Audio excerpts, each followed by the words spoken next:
Yeah, good evening, everyone. You are welcome to today's wonderful program. It's another day for us to, do justice and to discuss major issues in the society, most especially in Nigeria and Africa at large. I'm Engineer Osas of VTN. I'm the host of the program. We have in our midst today Apostle Ewosa. You are welcome, sir, to the program.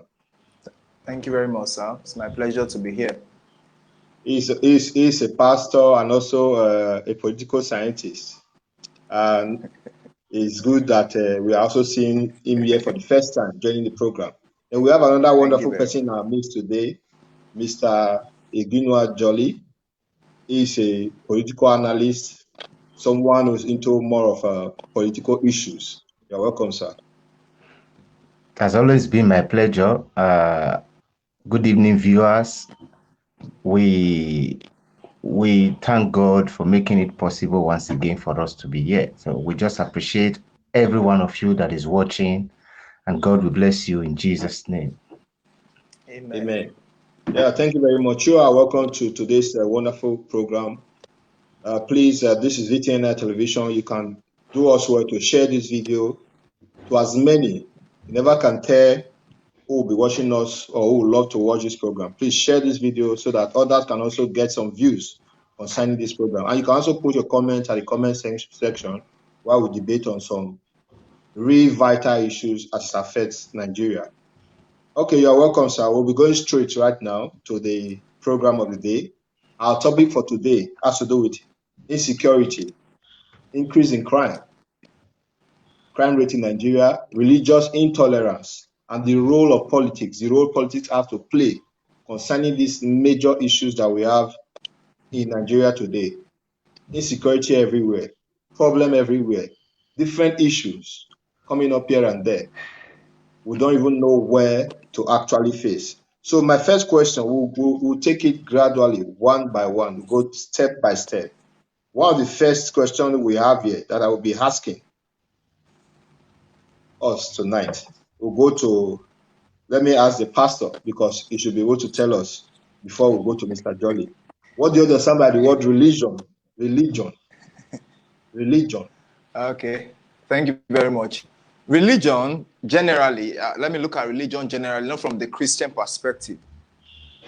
If we look at it in the perspective of philosophy, religion is a subscription to the existence of a higher force. Subscription to the existence of a higher force. In other words, the belief in the existence of an invisible force, which humans believe is higher than them. And this belief prompts humans to give worship to this force for the purpose of enjoying safety, providence, provision, and daily kindness. So this is a broad definition of religion. Okay. In summary, it's a belief in something invisible, which is higher than the human being, the flesh, the blood, which cannot be seen. The reason why people believe in the existence is to enjoy a benefit that the human partner cannot accord them. So generally, this is what religion is all about. Not Christianity, but religion. Okay, thank you very much. Yeah, that's a broad definition. Mr. Jolly, what can you say concerning religion? Yes, I would just have to add a little to what he has said, because on a very short note, I would define religion as a belief and as a practice of a super human or a spirit which is unseen. So a spirit which is unseen, but your belief in it and the practice of it. And now when it becomes a group of people, a societal something, or it has now extended vast in the world, that now it becomes a religion. Because they are a society people, or how would I call it, a group of people that is now practicing it. Now it becomes a religion. Okay. Exactly. And we'll go straight now. In today's society, most especially in Nigeria or in Africa. Religion cannot be swept off the limelight. Religion is something that has come to stay. But the major issue depends on how people are meant, or how people are able to go about their religious activities without impeding on other persons' rights who are not of similar religion. Like we have today, the issue of religious intolerance. When you say religious intolerance, what is religious intolerance and what leads to this kind of issues in our society today? Why is religion now a problem in Nigeria today and in Africa?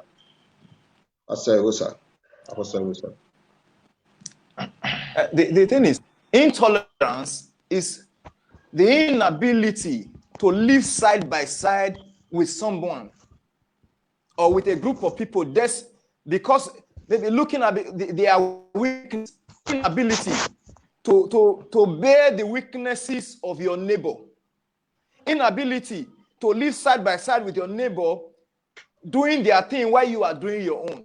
That's intolerance generally. Religious intolerance in this case is a situation where there's a superiority of belief, where a group feels that what they believe in is superior to what that group believes in. So this, snowballs into what we call religious intolerance. Have a feeling that what you are practicing, that what you believe in, that the force that you believe in is better, superior, or let me use the word, is more right than what your neighbor believes in. This is what religious intolerance is all about. And this leads to a lot of things. The intolerance is not a neighbor slapping a neighbor. No, it begins with that feeling of superiority.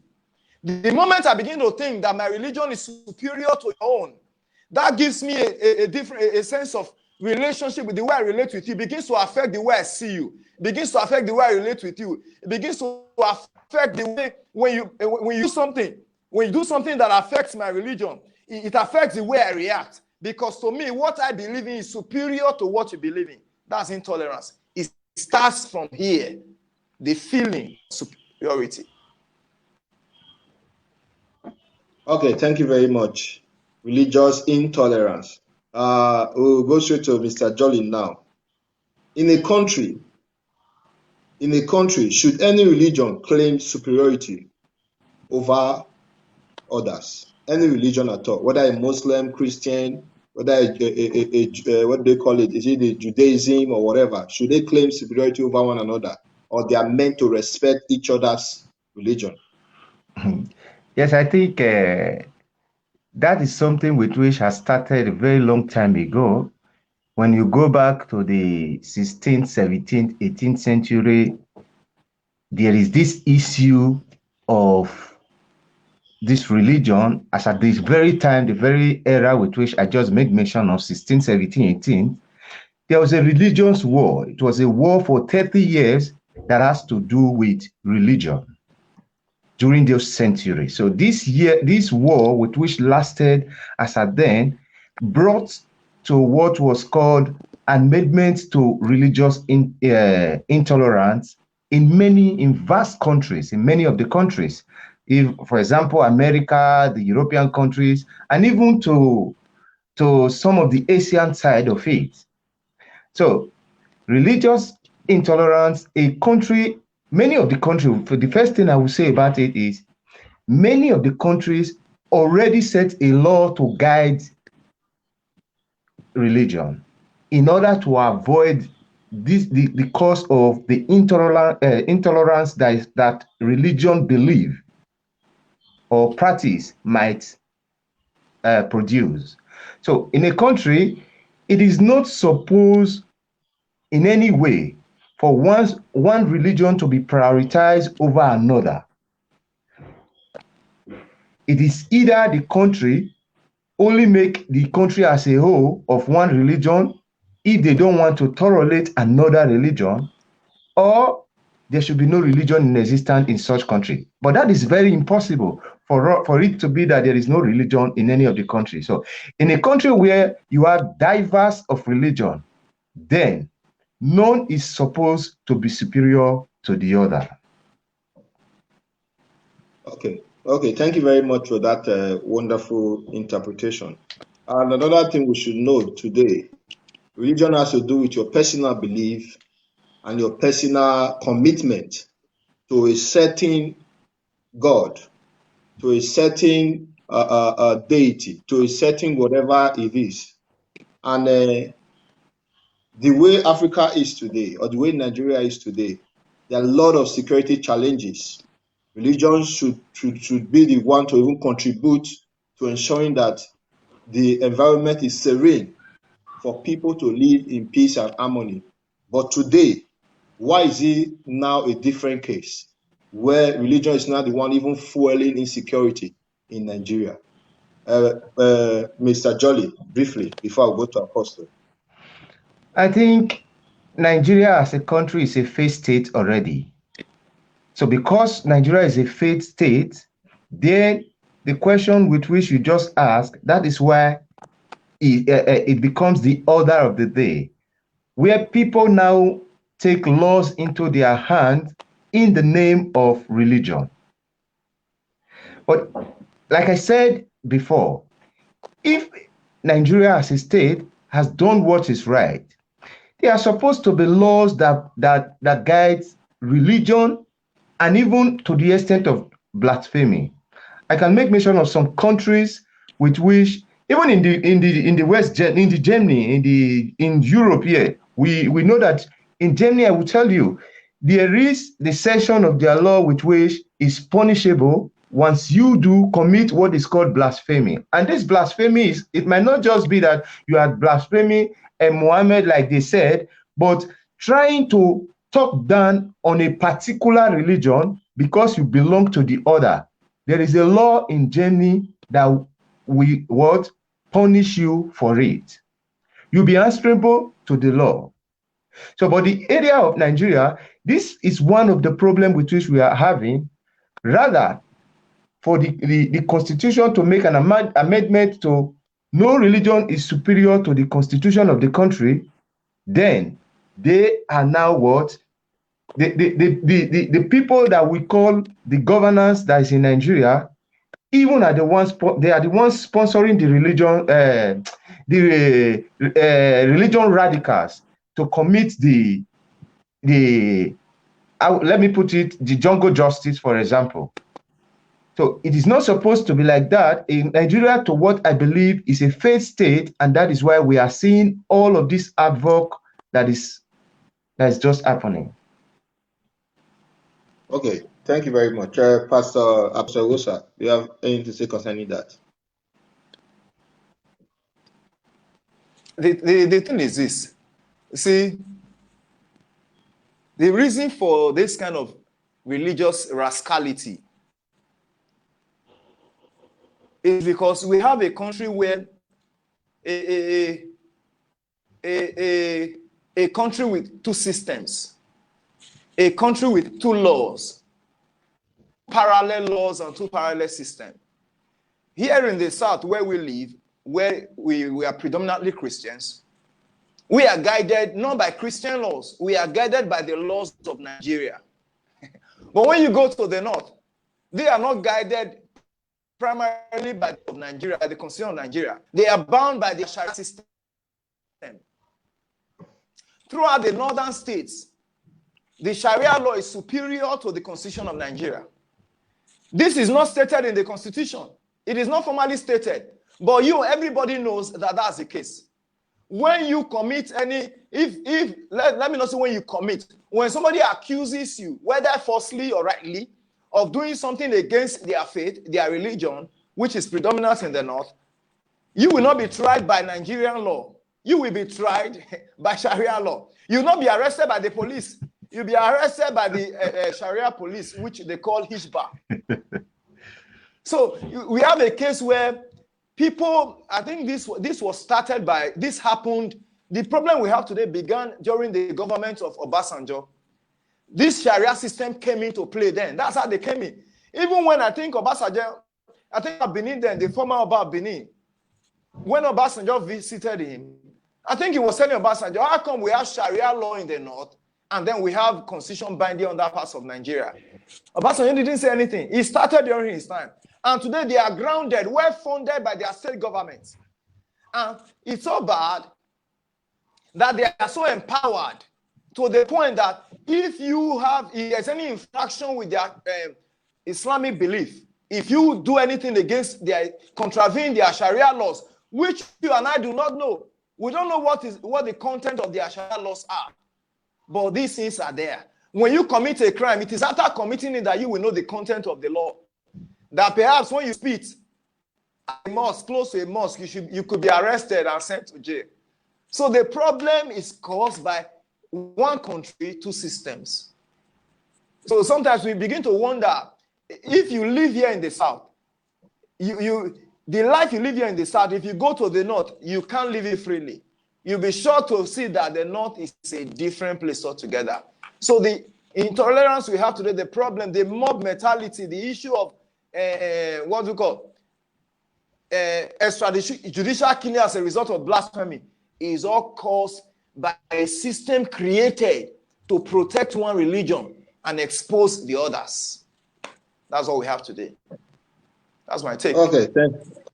Okay, thank you very much. It's a very, very interesting topic, because and as well it's a topic that everybody is bothered about with the way things are going in Africa today, especially in Nigeria today. It's even more or less like a war zone. A war zone. Like if you talk about the Ukraine and Russia issue, you see there is already a clear reason why both of them they are battling each other. But for the case of this religion, it's not really clear. But the question now is, what roles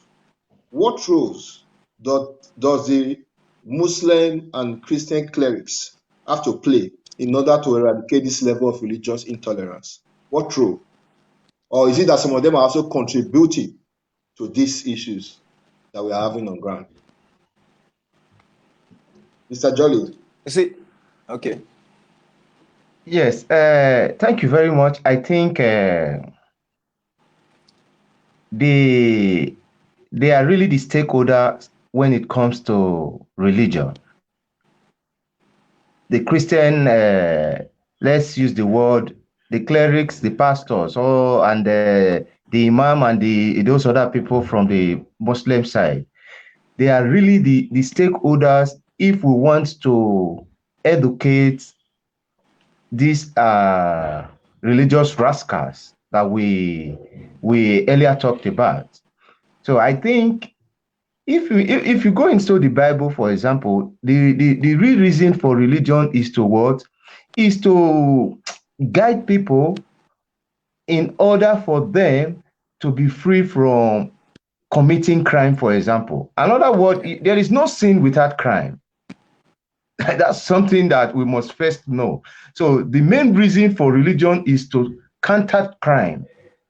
So, and now the problem is, why is it difficult for these major stakeholders, which are the pastors and the imam, to be able to compound this situation? It is because we find out that many of them are involved in it. Very many of them are involved in it.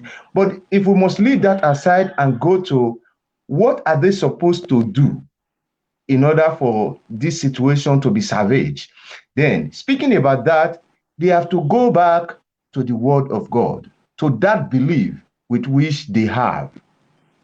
There we have the answer. So if they would really translate what is inside of the religion that they believe. See, I've been able to talk with two Muslims. One happens to be a very good friend. We used to be in Spain together before he left to the UK. And he told me there is nowhere inside of the Quran that said blasphemy, even against Muhammad, is punishable by death. I'm telling you this. This is a Muslim. Said there is nowhere inside of the Quran that said if you blaspheme against Muhammad Just that is punishable to death. some few movements.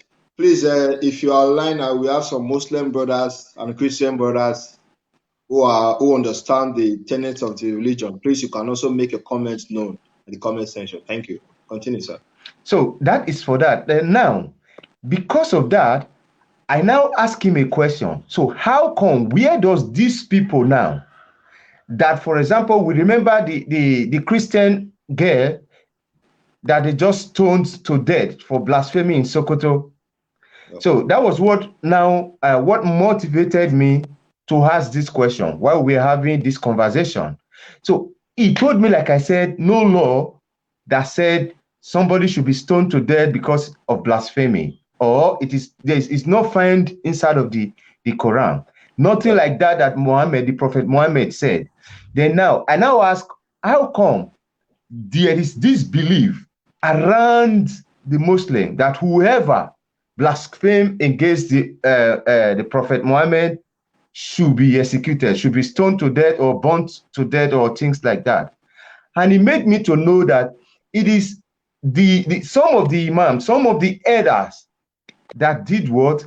That gave those people that wrong teaching, that wrong orientation, that now makes them to commit that crime whenever such is being committed. So the only way it can become is giving them a better orientation, teaching them what is really the real truth when it comes to the religion, whatever religion that any of them or any of these people belongs to. Yeah. Likewise, in the Christian way, we believe there is nowhere with which we tell us if anybody should insult our Lord Jesus Christ, that we should be fighting. God is capable of fighting whatever battle that comes his way.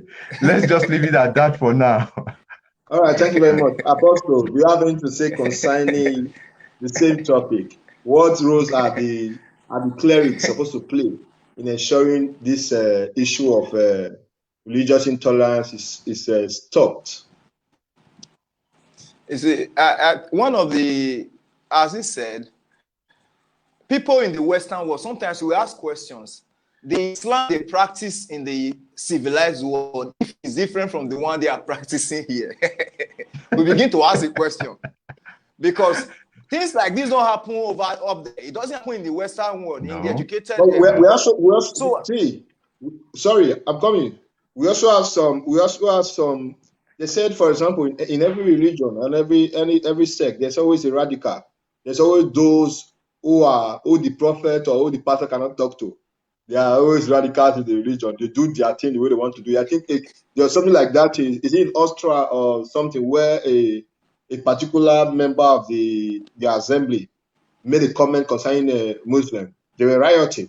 They were fighting with police. In the Western, I think it was, they were rioting. If I just can come in that before Apostle will come in, that is what I made reference to when I was talking about the person that was being brought to the law in Germany. It wasn't that he blasphemed against Muhammad. He spoke against that religion, the Islamic religion. You understand now? That is why I said, in a very civilized nation, there are laws that guide even religion, that will make you not to cross the line and making mess of another person's religion, another religion. So that is what you are just saying now. For example, the person trying to bring down another religion in the place of another, for example, that can what? You can protest, but that doesn't mean you kill the person. Yeah, thank you very much for that contribution. You also are aware, I think Pastor will say take off from me, Apostle. You are aware that there is a blasphemy law in Nigeria. So continue from where you stop and also address this. There's a blasphemy law in Nigerian law that's like 2 years in prison or thereabouts for anybody who blasphemes any religion. So why is it not that people now have to take their own law into their hands? That's the question. You see, let me say something here. In regard of this, what you said, what clerics can do to de-radicalize these people. The major problem is illiteracy. It is very difficult to make an illiterate. By illiteracy, I don't mean somebody who didn't go to university. I mean someone who lacks simple understanding of letters. Somebody who cannot process information. Somebody cannot process a simple knowledge, a simple text. Most of these people who engage in mob action to defend their religion, they are largely illiterates. Most of them are largely poor. Most of them are largely, they are largely frustrated. So all these are contributing factors that they are looking for. It's just like a man who is looking for where to vent. A man who is frustrated, a degenerate, somebody who is probably on drugs, who has lost hope, a hopeless man. He is an illiterate. He has no good job. He has no good place to sleep. He sleeps on the street. He looks for an opportunity to vent. So sometimes what happens is this. Even these clerics, let me speak about the Islamic clerics.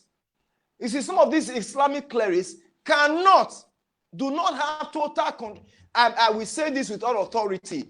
Pastors, Christian leaders tend to have control over their flocks more than Islamic clerics. This is a fact. Because most of the time, when a crisis ensues, when there's a crisis that has to do with religion in the north, there's nobody who is able to call their people to order. Nobody. We have seen it over and over again. Even policemen are not able to bring these people under control. The highest thing they do is to declare a curfew. Why are they afraid of their citizens? Why is it supposed to be so? For government to be afraid of some set of people in the society? The problem is that these people are illiterates. These people are frustrated. They are degenerates. It's like gangsters, a group of gangsters who live on the streets, whom government has done nothing for. Government has no control over them because government has not catered for them. Most of them were raised outside the family setup. So they don't know what love means. They only go to the worship center on a weekly basis just to go and pray. From there, they return to uncompleted building where they stay. Some of them sleep in their shed where they sell. So they have nothing. There's no family love flowing in their veins. There are people left to be taken care of by the open society. They are taken care of by the streets. So these religious, when there's any issue like this, maybe blaming, it's an opportunity for them to show how angry they are. Not necessarily because they has told them to do it. They just go about venting. I served in the north. I served in Taraba State during NYC. I know what this means. You see children who are left in the street to roam, to live on their own. Such a person, it is so easy to tell him that if somebody insults a particular person, the punishment is death. Because he has no education, he has zero education. He has zero education. You can't call him, you can't, when he hears, the only thing he hears is he only smells the smell, the scent of blood. That's what he smells. He smells the scent of blood. He only hears the sound of gun and the breaking of bottles, the scratching of cutlass. That's all that concerns him. He knows nothing about whether there's tolerance, whether there's unity. He knows nothing about whether he has no value for human because he has no value. They didn't place value on his life while he was growing up. So he doesn't place value on the life of another person. So this is beyond the cleric in their worship centers. It is beyond them. It is actually a social problem that now emanates, snowballs into a religious problem. And then the political system takes advantage of it just for selfish benefit. So it's a complicated and a complex system. Yes, if I must just add a little to that, I think I'm coming, sir. Welcome, sir. Mr. Emmanuel Ngoka is from the US. He's joining us also as part of those who will be doing justice to the topic today. Welcome, sir. We can't hear you. Okay. Oh, thank you so much for having me. Mr. Dolly, we're going to welcome, sir. Yes, I was just going to add a little to that which you said. That was what I meant when I said orienting these people very well. Because these people, I don't even believe I don't even believe they know what the Quran is even talking about. Though I'm not a Muslim, you can imagine somebody who is not learned. How can he even read what is inside of the Quran to even understand what it's talking about? So they are easily manipulated. They are easily manipulated, and because of that, that is where once they told them this is all you have to do, they will just file up in a line. Like Fela used to say, they are zombies, and they will go do that which they ask them to go do. Mr. Jolly, you mind the choice of word. It's a live program, so some people don't take it to. But So the next real time, truth is, even the choice of word. Sanusi, the emir of Sokoto, the emir of Kano, you understand, before Sanusi was being exiled, the real reason was because he said the Northerners are not taking care of their own. These children, the Alamajiris, was what brought him to what he got. He said the Alamajiris that is in the street, they are too much. And that a day, somebody might come from the south, pack them and give to them a very better education. And it will now do what? Come back against them. It was after those comments that he faced all that he faced. Okay, thank you very much. Thank you very much for that wonderful analysis. We'll go over to Mr. Emmanuel Ngoka. So you made us midway to the program. The question that you have to say something about now is that what rules? Well, we're talking about religious intolerance now, and the way it's escalating. What roles do you think the Muslim and Christian clerics or whatever clerics they have to play in order to help eradicate this issue of religious intolerance? Well, thank you so much for that. The menace that we face from this particular issue can never be over-exaggerated. It's a problem that goes very deep. You know, we talk about people are taking action that they don't believe is bad. They are taking action that they believe is good for them, actually. It actually secures their eternity, which is what every religious person is looking forward to. And there is a particular statement I always make.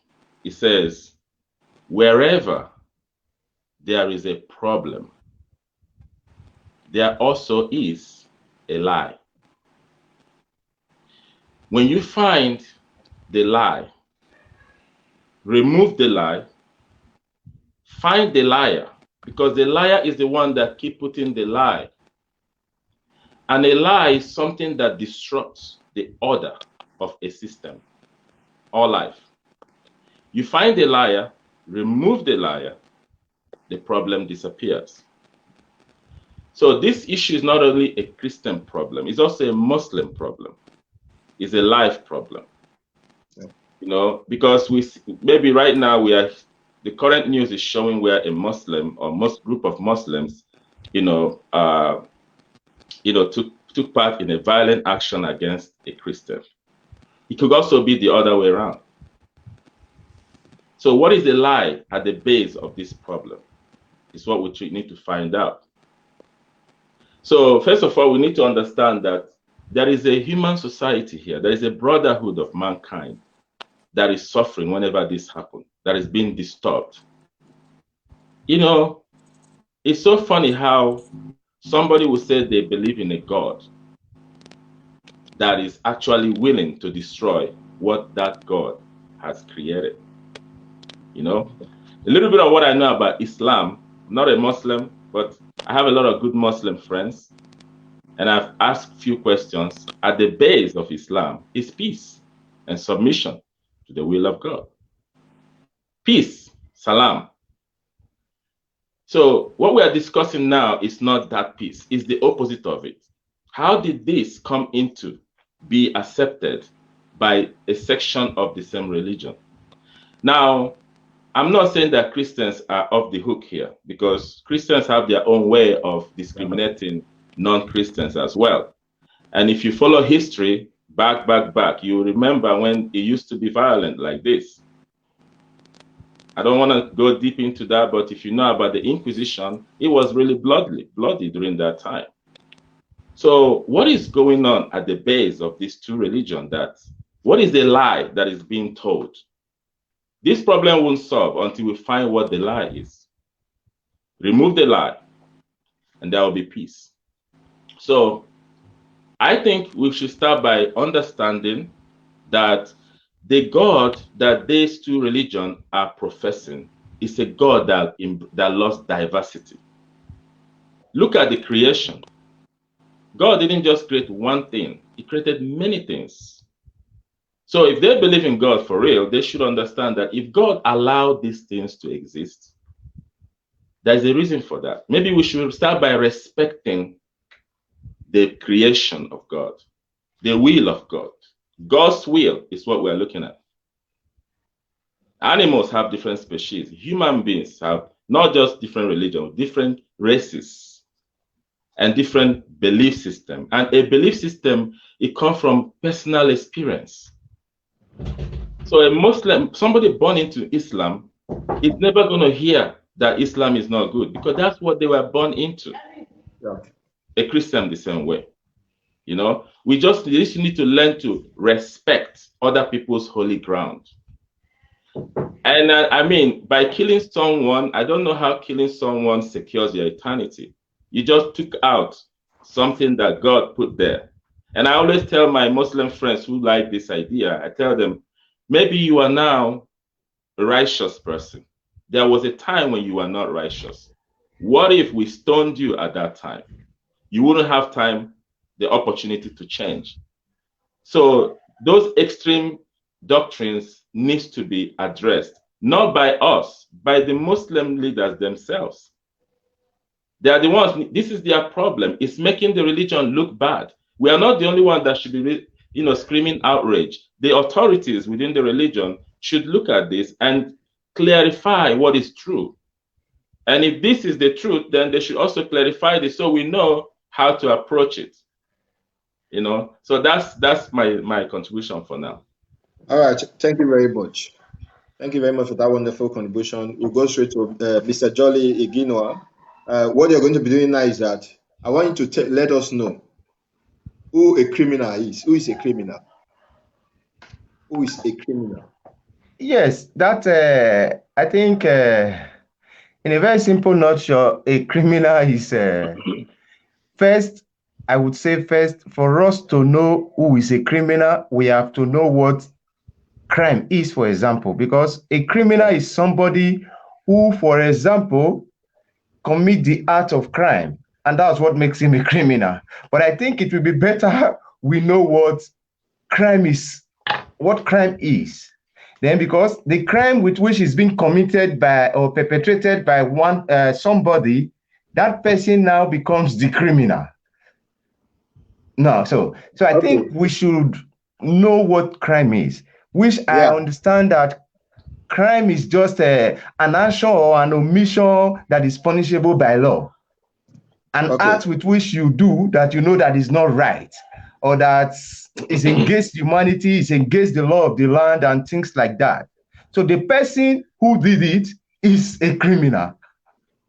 Okay. Are you also aware? When we use the word criminal, it looks big in the eye. When somebody you are a criminal, people look, why will you call me a criminal? But actually, in the real sense, for you to have committed a particular crime against humanity or against your neighbor or against anybody can make you a criminal. Most especially today now, do we not call people who kill for the sake of religions, who call them criminals? Mr. Emmanuel. Well, crime is relative to law. What is crime in your culture or country might not be crime in mine.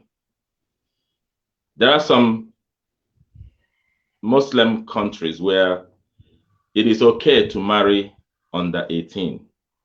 It's legal. Okay. Here in America, it's illegal. So even in Europe. Okay, good. It's illegal. You can't take now.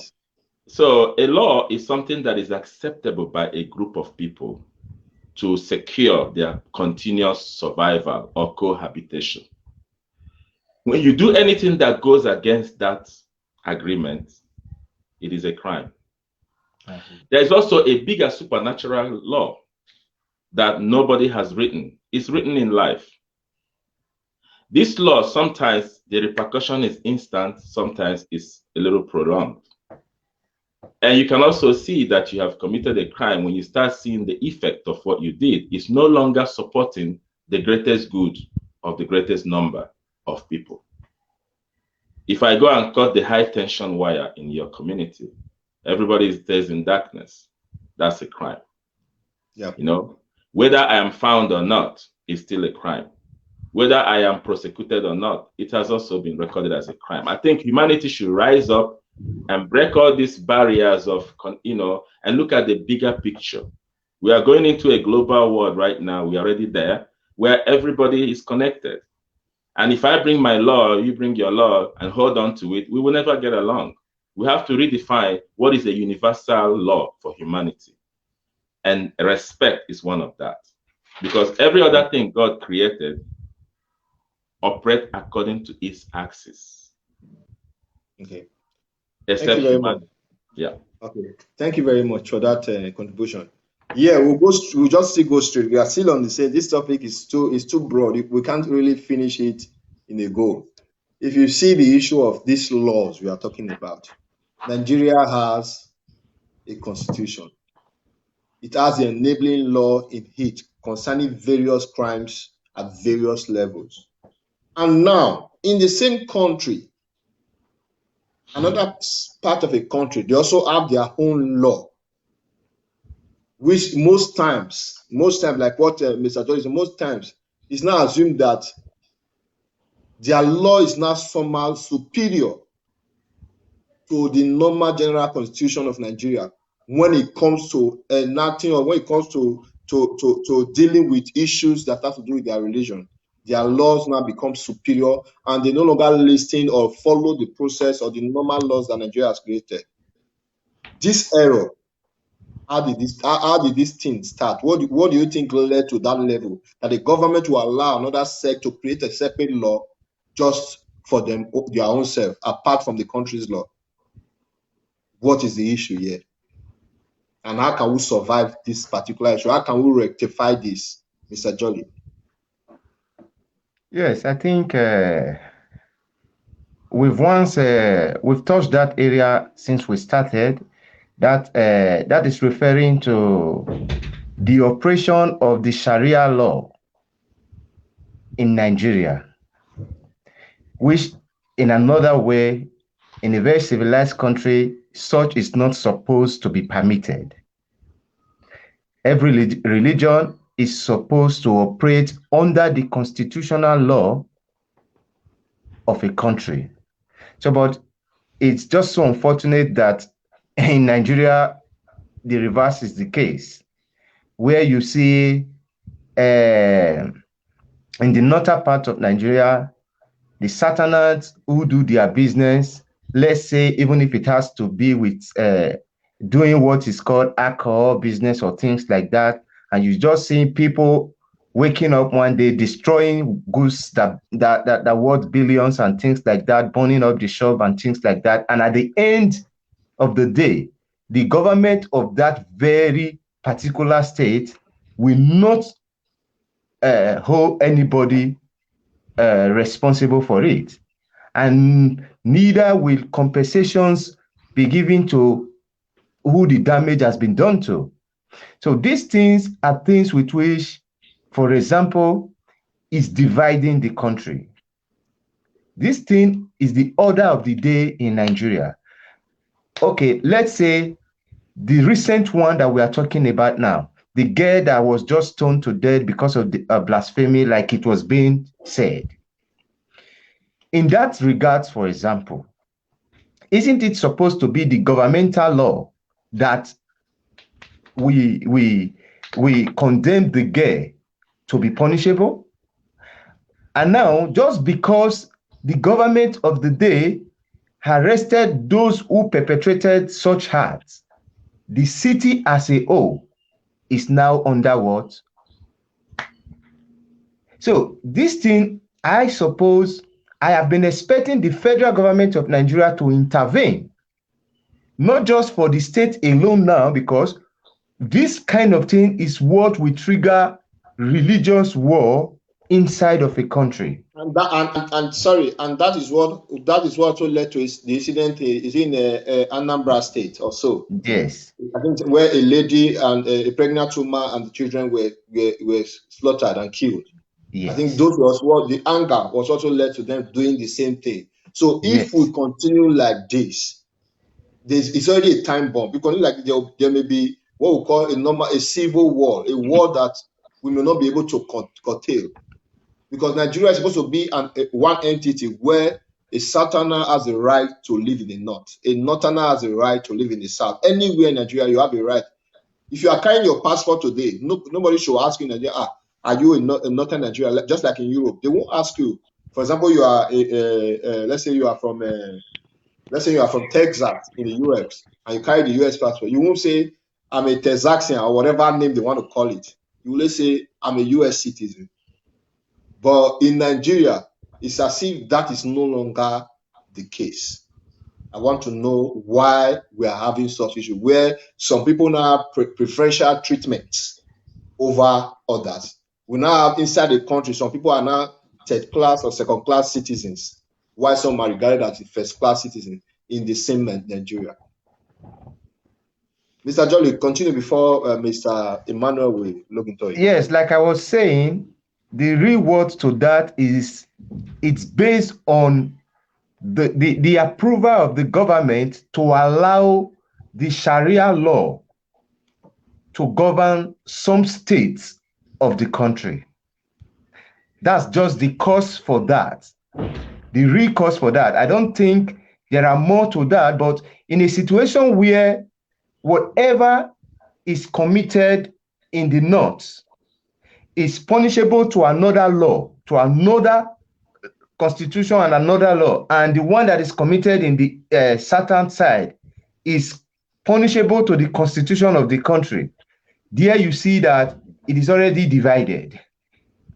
You see that this crime, it is the Sharia court that will what? Try the person and get the person convicted. Yeah, sorry for also trying to stop you now.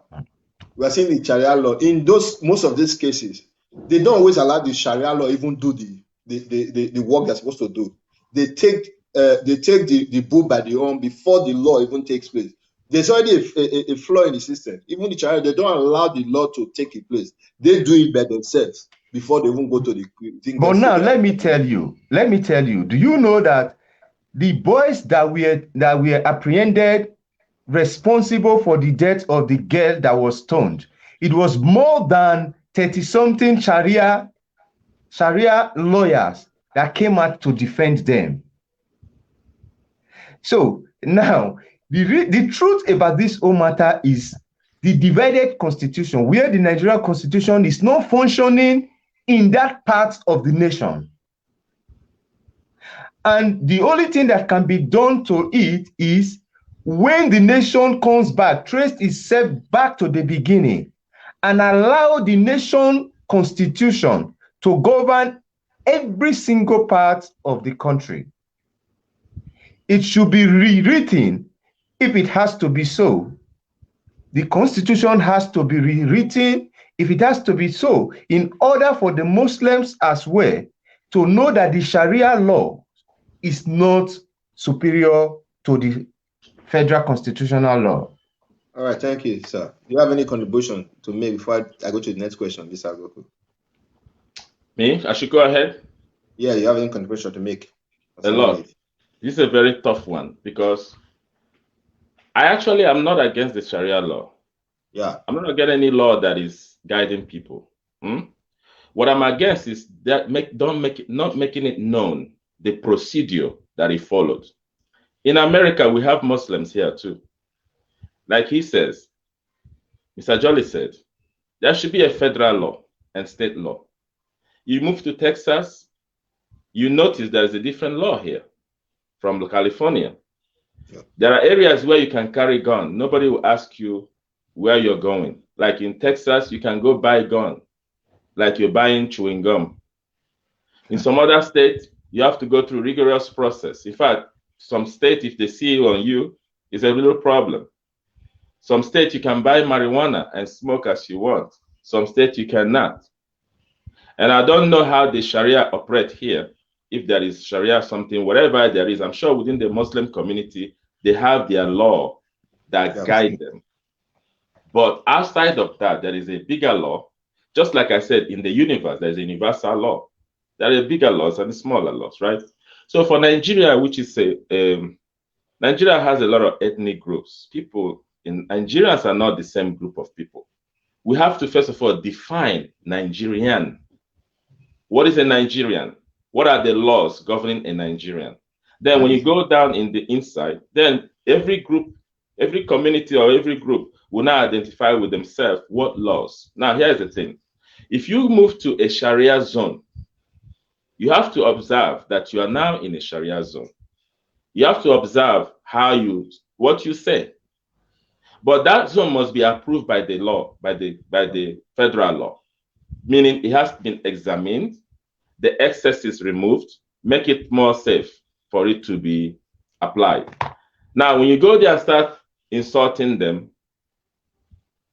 they have a way to handle that.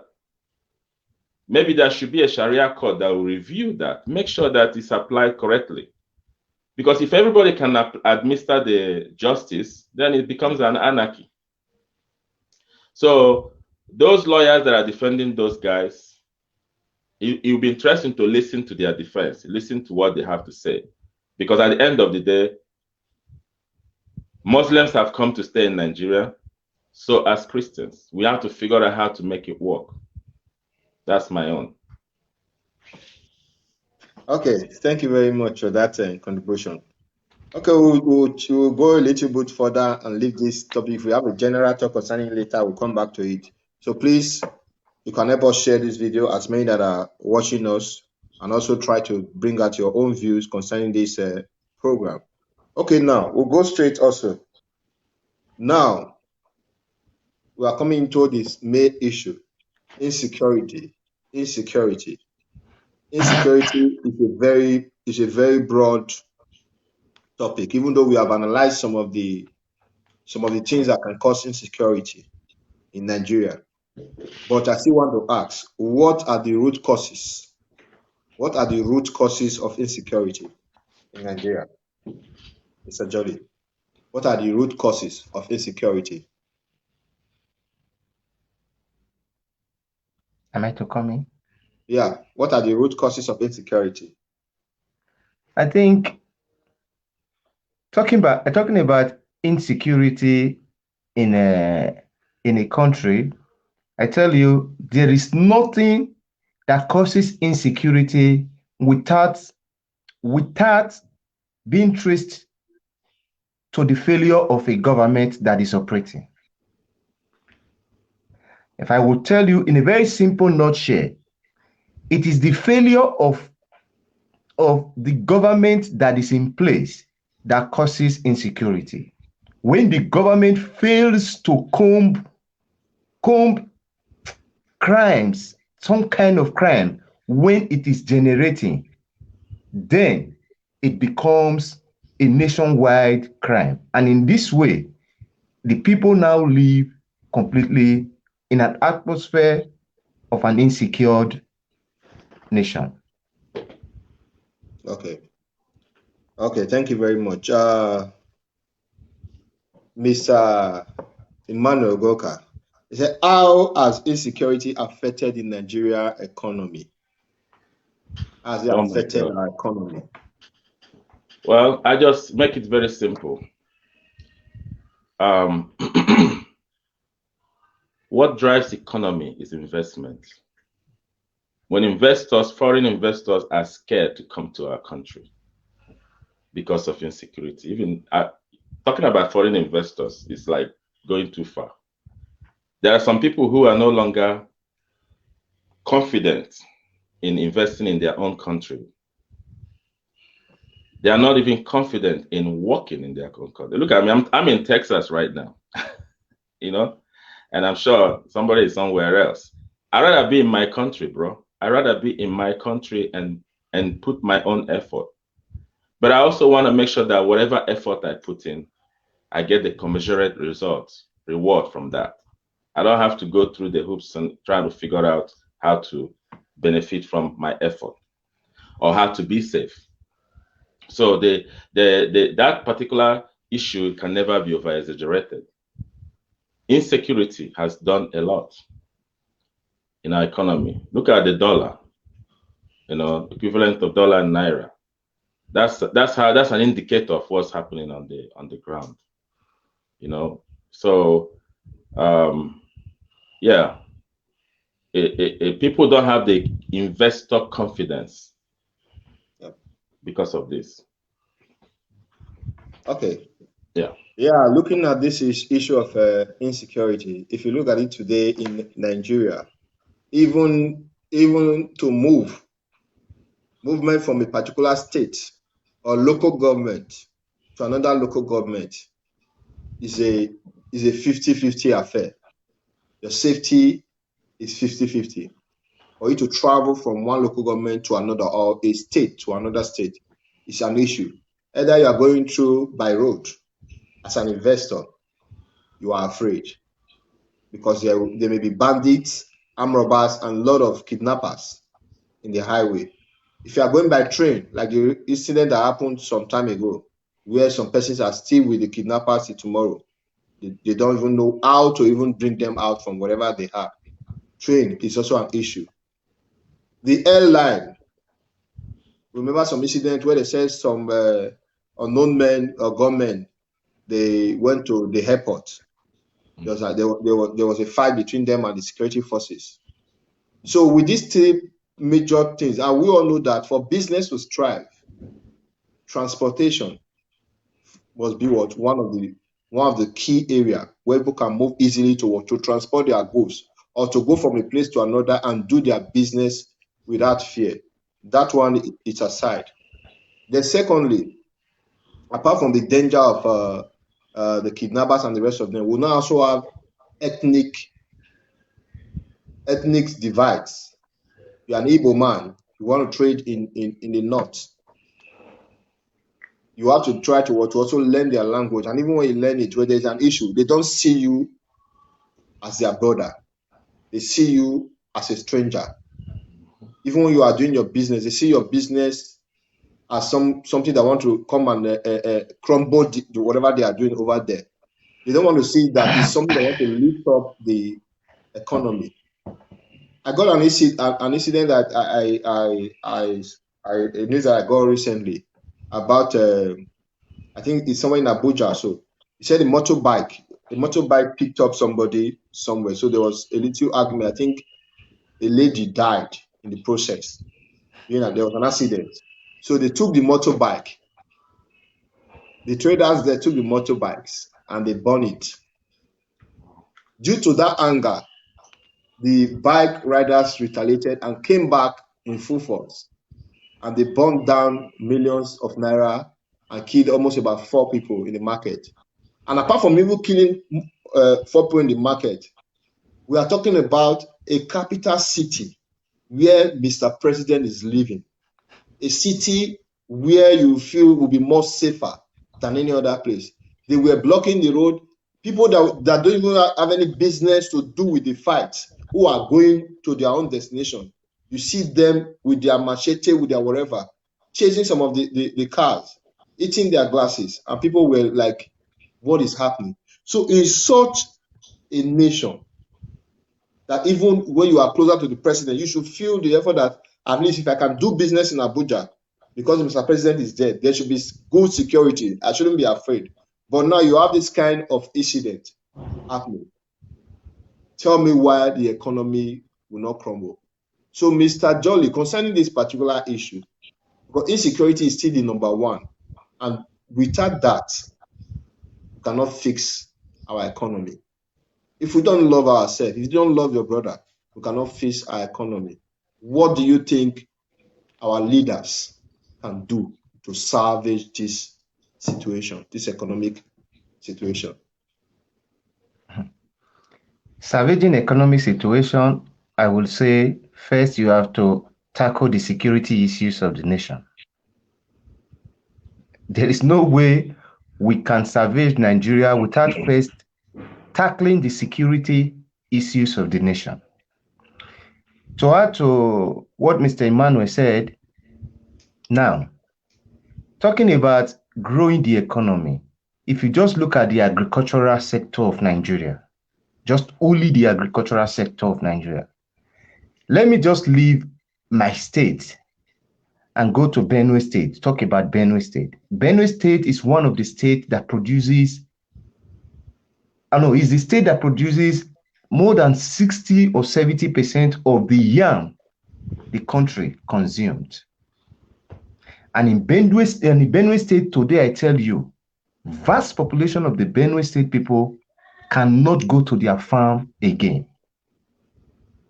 So you imagine now, what would be the situation of the people of Benue State if majority of them, vast majority of that state, is living on farming?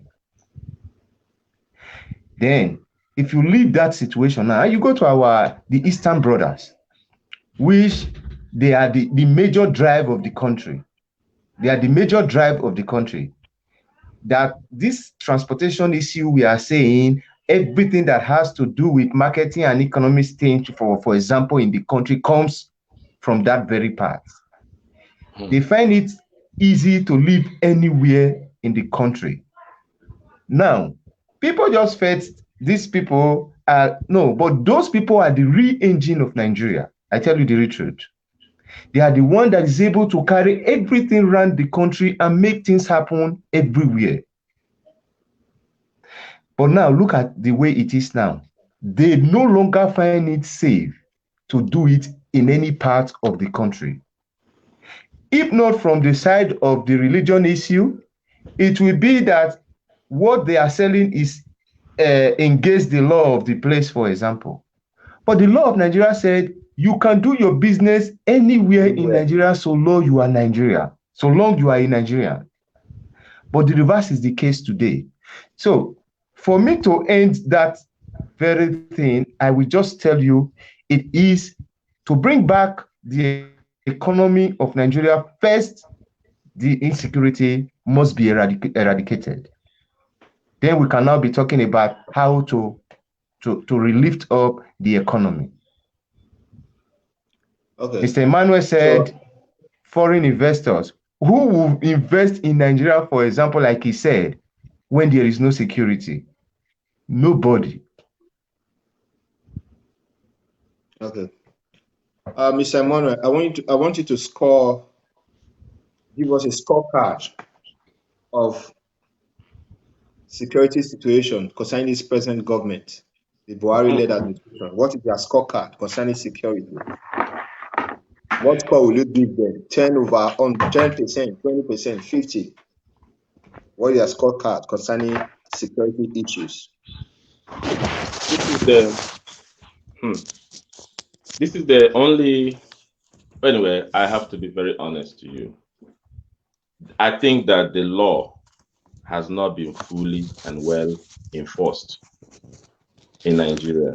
I think that the government is a little bit lenient with law enforcement, and that has, you know how they say when you spare the rod, you spoil the child? Yeah. It has been happening, and the only advice I give to this administration before I score them is if they change two things, Nigeria will be straightened up. We don't have lazy people in Nigeria. Very, very hardworking, intelligent, educated people, spiritual people. But where there are no laws, all that will not stand. You know, the law enforcement and the judiciary needs to be fixed so that we can call wrong wrong and right. Yep. And show good example or set example with offenders so that to educate the rest of the people. It hasn't been happening. Even right now, you look at these people coming out to contest for election, you see people who has crime hovering over their heads, and they are proud to come out and showcase themselves and asking for a vote. It will never happen in America. The law here, the difference between Nigeria and America is law enforcement. Okay. So based on that and the product of what we have seen, I score them 2/10. They have a lot of work to do. And that work is not difficult. They just have to strengthen the law enforcement, the way law is enforced, and the judiciary. If they fix those two things, that means the police stop you, the interaction between you and a police officer will be civil, no money exchanged. If you're wrong, you're wrong. If you're right, you're right. But that's not what's happening right now. And when that case is sent to a court of justice, and that court delivers clear justice, everybody will now mind their business. Right now, the lawlessness is like a big party. You figure out how to get away with what you're doing, you just go ahead and do it. And it's emboldening different other type of crimes. And it's making this administration look bad. So 2/10. I don't know what I am basing that 2 off of. I can't say 0, but I say 2/10. Okay, you are just like a teacher who just want to have mercy on the student. Let me just put You that can't one say there. it's 0 because that's encourage them. Mr. Jolly, what's your scorecard concerning security? I think you've just said my mind. The truth is, he has overrated them. He gave them a score mark that they don't even deserve. Because, okay, I would want to come from this angle of things. Now, let's just first of all analyze or look at this past past 8 years, this government that is in place in Nigeria now. In what area of it can we even point at to say they've tried? In the feeding area, they are trying. They are giving the kids in the primary school, give them food with one egg per day. In feeding the school children in school. They have captured some kidnappers, some prosecutors, some offenders that we have seen. This is where the 2% is coming from. So me, I don't think that too is still sufficient. Once you persecute somebody that you know very well that this person is a nobody and he has nobody, and you don't persecute the person that has somebody because he knew somebody, then justice is still not served. So I don't see them making headway in it. So if I am to rate them, because I cannot really figure out any place of governance that they've done well, I would say it is 0/10, sir. I don't have to lie about it. It is completely 0/10. There's nothing to write home about in this present government. All that they've done, nothing that can be pointed at. You can see maybe during the time of Jonathan, for example, if I must go back, I think the economy was being savaged to some extent, though the crime thing, the embezzlement thing was still going on, but the GDP of the country was what? In a very high position. And the country economy and how about security? Because this story is about security. Yeah, no, talking about the security, it wasn't just as worst as it is now. It was the beginning of it all. And if we must go back to the security issues that we are having now, it was during the election of Jonathan that they brought these guys that are terrorizing the country. Okay. So it is 0. Thank you very much. If you look at the developed society, we know they took many years to get to where they are today. We know that. But if you look at them today, before a particular scene happens somewhere, the police is there. Before how many hours or somewhere, like in America, even the boy that shot some little kids, before how many hours they were able to get the person. But in Nigeria, it's always difficult. The person just goes scot-free, like as if nothing is happening. Like if you go back to late General Sani Abacha, I think he made a statement. I think it's the one, if I'm not mistaken, when he said if insurgency and all this kind of crime, if it lasts more than 24 hours in a country, you know that the government are inside, their hands are in it, they are the ones sponsoring it. And I begin to see a clear case in Nigeria that most government officials, without missing words, some of them are involved just for their own personal gains. Some, just what we said, even some, I also believe that even some clerics are also involved in these issues. Some clerics that we also look up to, I believe they're involved. Like, I'll go through, want to divert a little. I was going through something today. You see that there are some things that might not be able to change because why? It's still the same set of people, the same group who have been friends that will still come back. And when they come, what they just do is to photocopy the other one's agenda that he used in his government and bring it to his own. They don't look for new ones again. So you see that it's going to be the same thing over and over again. I was going through something. He said he said Abacha in Kano, Abacha's son won the PDP Guba primaries. Abacha's son, because now they are exchanging into each other. Everybody's doing their own game. He said Lamido's son won Jigawa's PDP governorship ticket. These are former governors. Abacha was former head of state. El-Rufai's son, who is the present governor, won APC Kaduna North Federal Constituency. Ajimobi's son won APC's ticket to contest for your assembly seat.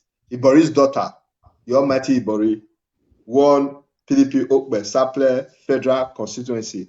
Ganduje's son, who is the present governor of Kano State, the Gandola, he said his son also won APC House of Reps for primary. Okowa's daughter in Delta, the daughter won the APC primary House of Assembly. Alao Akala, I think that's his name. The son won APC primary for Ogbomoso Federal Constituency. Fayose, former Ekiti governor, the son won PDP Ekiti Central Federal Constituency. The Yerima son also won. You see, the cycle continues. The cycle, their parents were there. Now they're also coming. They've learned a lot from what their parents did. They are not coming with a new thing. So if you see that with this kind of thing, do you think that Nigeria can actually have any progress between now and the next 20 years?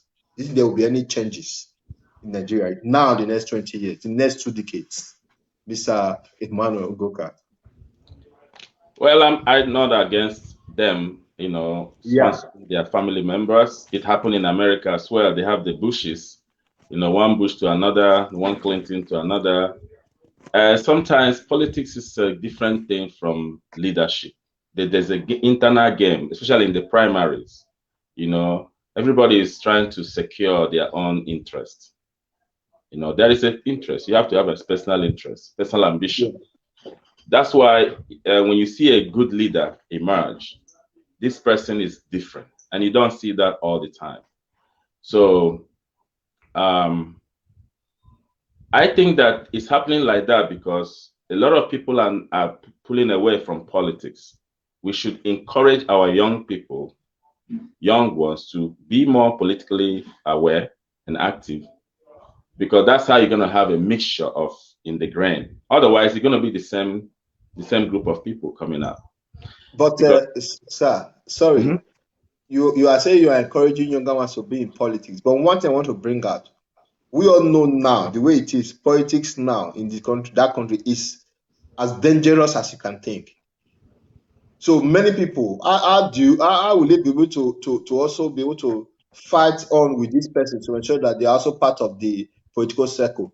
You see that there will be more bloodshed because these persons who are entering or who are getting into power at all costs, they won't mind taking anybody out just for them to continue. So don't you think this is what is discouraging people or some youth from actually declaring their intention to run for these positions? Well, being politically active does not really mean you have to run for office at the beginning. Okay. First of all, you have to be involved in the law. The thing is that, I always tell people, change don't come from above, it comes from below. the power is still in the hands of the people. If all the people can come together, they will take the power and put it where they want. But what happened? These few people, these very few people, they know how to destabilize and corrupt the minds of the general public. They come into your community with bags of rice, bags of beer, and all kind of stuff, and cash, and then they buy you. And so when they get up to that place, they have to get their money back.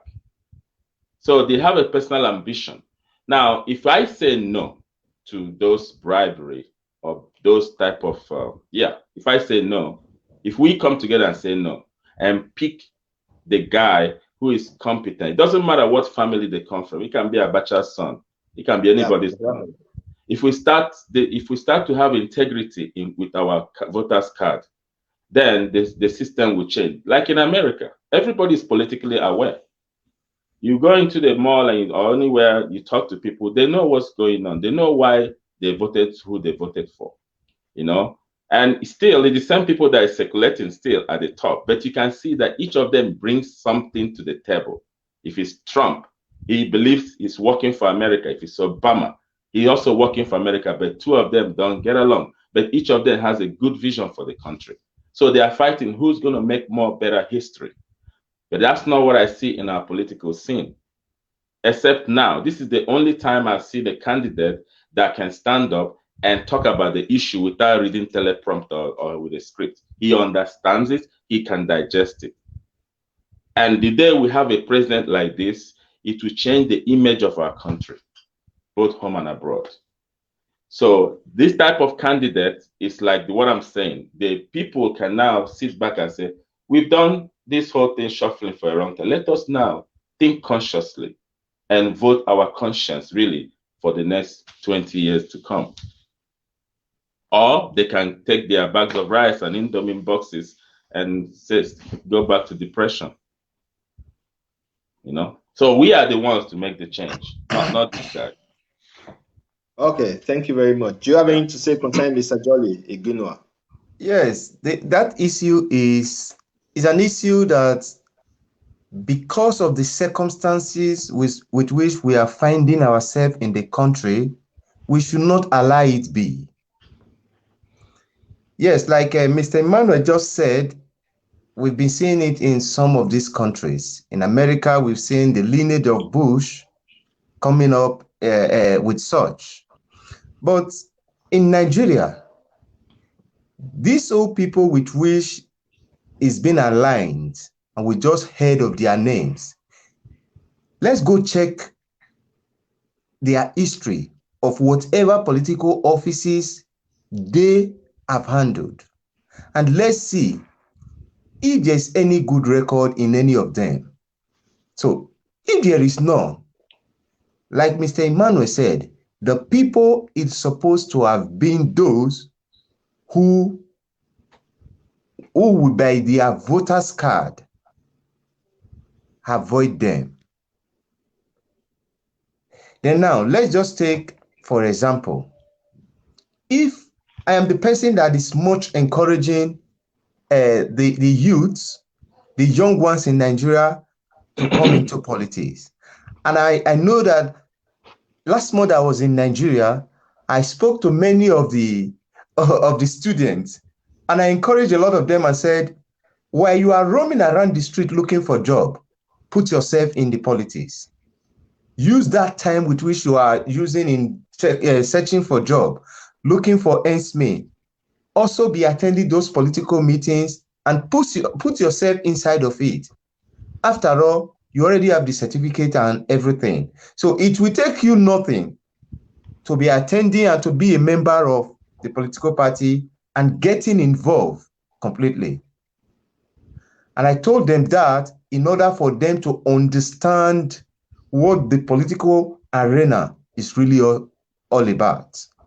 Then now, if we must talk about these children of these people that is coming in, for example, they will continue with what their parents did, because the training with which they will receive is the same as that of their parents, the same mindset with which their fathers, their mothers use in governing the country that is what they will also come up with.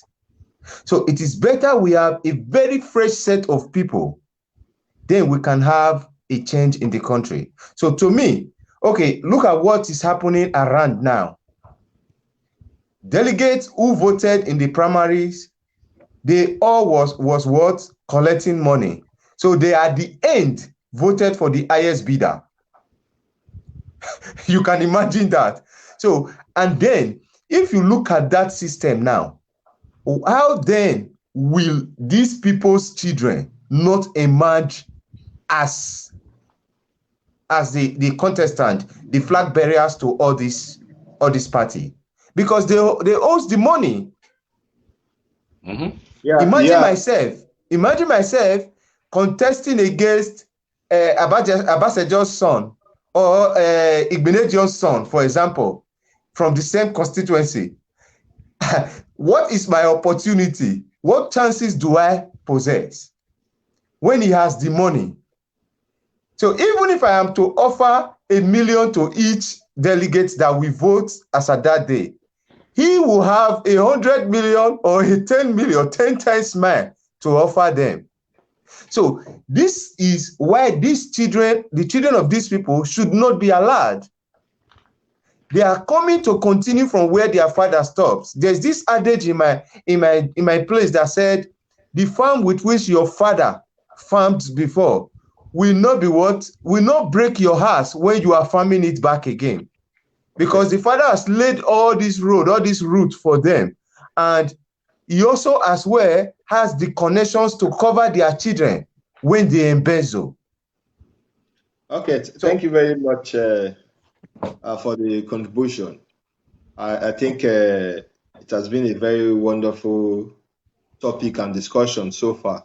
I think the issue of insecurity, we all should know now that I think there should be a reorientation of our security forces, the police and the army. There should be an overhaul of the system, both the political class and the security personnel. There should be an overhaul.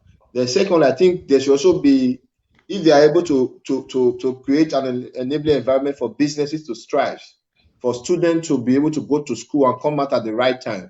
I believe all these things will reduce crime in our society. If those people who are in the streets doing all those things are engaged, properly engaged, that they need to know that, just like what Dora Akuyili said. He said the reason why you have corruption growing today is that many Nigerians or political class, they refuse to realize that they really do not need much for them to live a normal life. They don't need much. He said, but it's their greed that is driving most of them, that they want to take in a lot to themselves and allow the citizens live in penury. If you go to the society today, where many of us are opportune to have seen or to stay, we have seen a lot of things going on. We have seen equal distribution of wealth. Even when, for example, you are not, maybe for example, you were working and there's also a pause in your job. There's a system that's also there to assist you in a way before you can also get back on your feet. If you look at the X sector, it's also very easy for you to access the X sector without problem. Look at the transportation. It's very easy to connect one location to another. Look at even your home. It's very, very easy to sleep in your house without thinking of somebody coming into your house to come and shoot you or to come and rob you. It's very rare in the Western world. They have been able to curb these issues. But in Nigeria, it's a different scenario. And that's why I love the way we've analyzed the topic today, and it has been very, very well. But we are still going to continue this topic, but this discussion, but not on this particular topic. That may not be on, I think, the primaries of the two political parties. By next week, before next weekend, we will know what to play out, who will represent them at the presidency for the APC and for the PDP. We will know by then. A system where dollars is not what is rolling around the economy. You can't be in Europe or you can't be in America and be spending naira. It's not possible. You can't be in Europe and be bringing naira to spend here. So I wonder who brought those ideas for our country where it's dollar they are not bringing. Why would the currency continue to die when you are using another man's currency in your country. So I think that is it. So if you have any final word, any final contribution, so we don't take much of the time again. Any final word or contribution you have to make in general from all we have been talking so far, just summarize in just a minute or two. Mr. Jolly.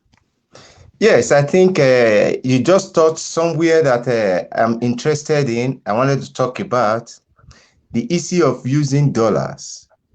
Many people doesn't know the reason why dollars is being used now.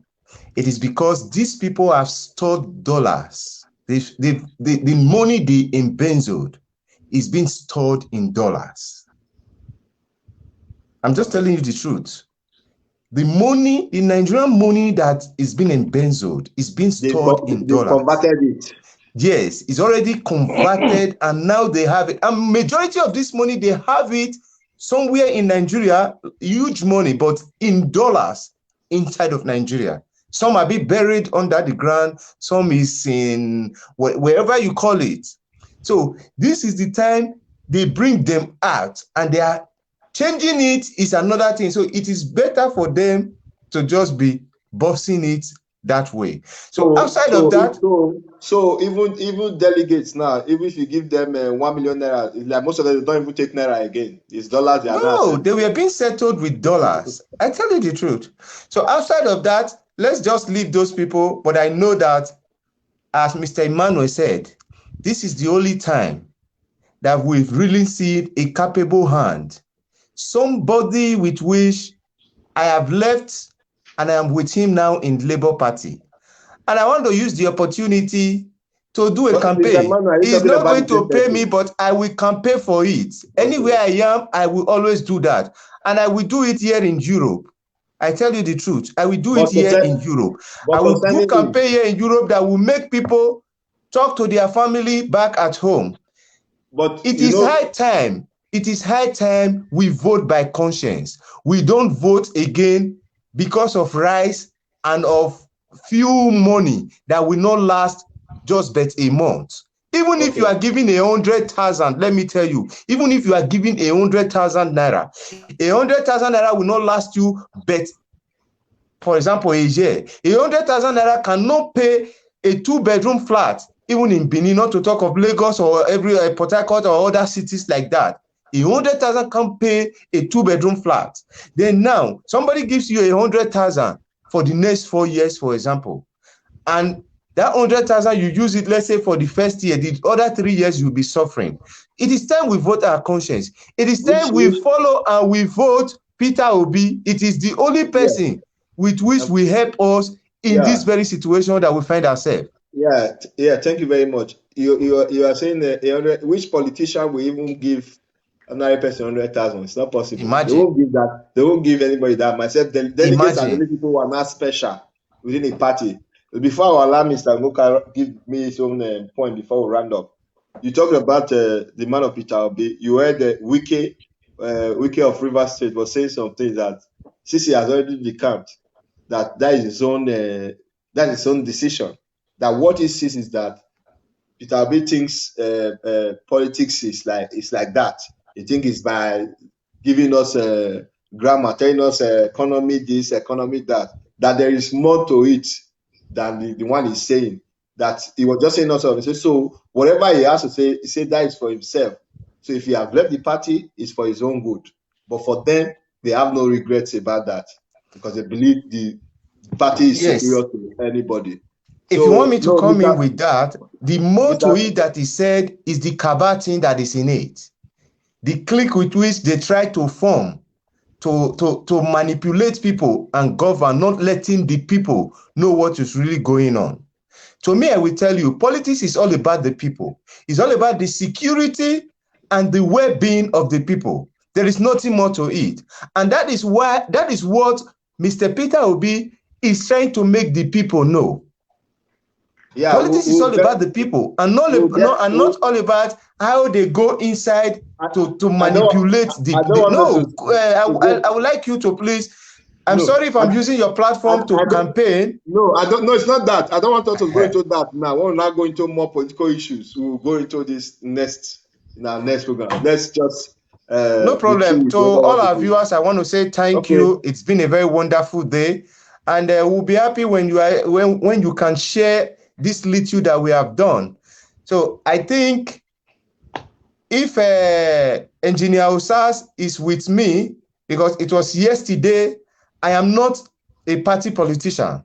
I want you to know that, and that is I do discuss this with my people in Nigeria, Dr. Patrick, Professor this and that, we discuss a lot. But I make them understand, me, I'm not a party politician. So that Peter Obi left PDP, wherever I go. And when he presents Labour Party, if you go to my wall, you see that I have already said, no wasting time. To Labour Party, I move. That is me. That is because I am not a party politician. And that is what I will start telling people now. Except you are a party politician, you cannot say if Atiku is being brought out from PDP, you want to vote Atiku because you belongs to PDP. That means because you know what is right, because this person is related to you, for example, and you know that he's not doing what is right, then you will be supporting him. That is what you are telling us indirectly. So me, I'm not a party politician. I have packed my load and I have moved over to Labour Party. You tell us more of that next in our next edition. All right, sir. You can please give us your final words, sir. Well, the problem we are discussing here today, honestly, is not complicated to solve if people are willing. That's it. You know, that's what I believe, that the leader of a group is only a mirror of the group consciousness. Whatever is at the bottom of the well comes up with the bucket. As above, so below. The majority of the people are like these politicians. They didn't come from Mars. They come from within us. You might criticize Tinubu, criticize Atiku, criticize Buhari, criticize everybody you want. Let's go back to the family. You will see a Buhari there. You will see a Peter Obi there. You see a Rocha Sokorocha there. We have everybody you see at the top on the bottom. In fact, we have more at the bottom, which is why people at the top have the audacity to do certain things we're discussing here, which is outrageous, and they are going away with it. So change happens at the bottom. And I've mapped it all out. For a leader, you need to have a vision, a plan, a policy, an action. The change that we need to start from the family. The church has a big role to play because it's a big platform. Everybody goes to church. What are they talking about there? They can change the mind of the people, prepare them to make good choices. The school needs to be strengthened. The police and the court system. If we can get this one straight, we will find our own energy supply. We will get jobs done. We'll get every other thing. The economy is going to change. And people are more conscious.